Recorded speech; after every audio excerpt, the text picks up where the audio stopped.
Quatrième module, on va voir comment éviter les interruptions. Et on va d'abord s'attacher à comprendre pourquoi c'est si important. Parler pendant tout un module des interruptions, ça peut paraître disproportionné comme ça. Mais il faut bien avoir conscience que les interruptions, ça a un coût réel.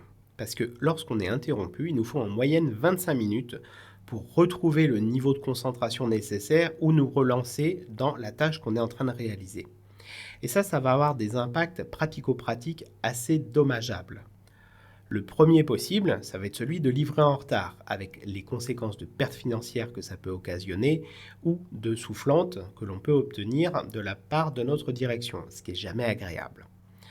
La deuxième conséquence concrète qui peut se produire, et c'est souvent celle-là qui est réalisée, c'est qu'on va compenser pour pouvoir rattraper le temps. Mais cette compensation, elle va avoir un coût. Elle va être source de stress, et on a vu combien c'était problématique. Ça va être source également de frustration, parce qu'on ne va pas pouvoir faire comme on avait imaginé de faire, et ça va nous frustrer, c'est juste désagréable. On va sentir également de la charge mentale et de la pression temporelle. Si jamais tu es interrompu, je vais te donner maintenant 3 pistes qui vont te permettre de te reconcentrer plus rapidement. La première, elle va concerner tout ce qui va être les pensées parasites que tu pourrais avoir. Si la pensée parasite peut être réglée, le problème qui est lié peut être réglé rapidement, traite-le. Comme ça te sort de la tête.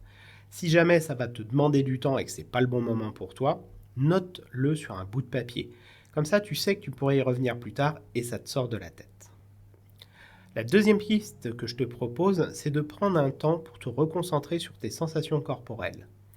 La position de ton corps, la température, le bruit qui t'entoure, qu'est-ce que tu observes, qu'est-ce que tu peux voir et observer. C'est reprendre vraiment conscience de ton corps.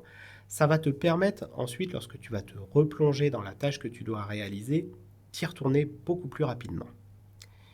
Et sinon, je te propose de prendre une vraie pause, d'aller faire autre chose et de revenir plus tard à ce que tu es en train de faire. Parce que le risque, si tu t'acharnes à vouloir continuer la tâche sur laquelle tu as été interrompu et sans prendre ce temps pour te reconcentrer, tu risques de faire monter de la colère et du stress. Ça va pas être super productif et surtout ça va risque d'avoir des impacts en termes de qualité de ce que tu vas produire. C'est tout pour cette vidéo et on se retrouve dans la prochaine.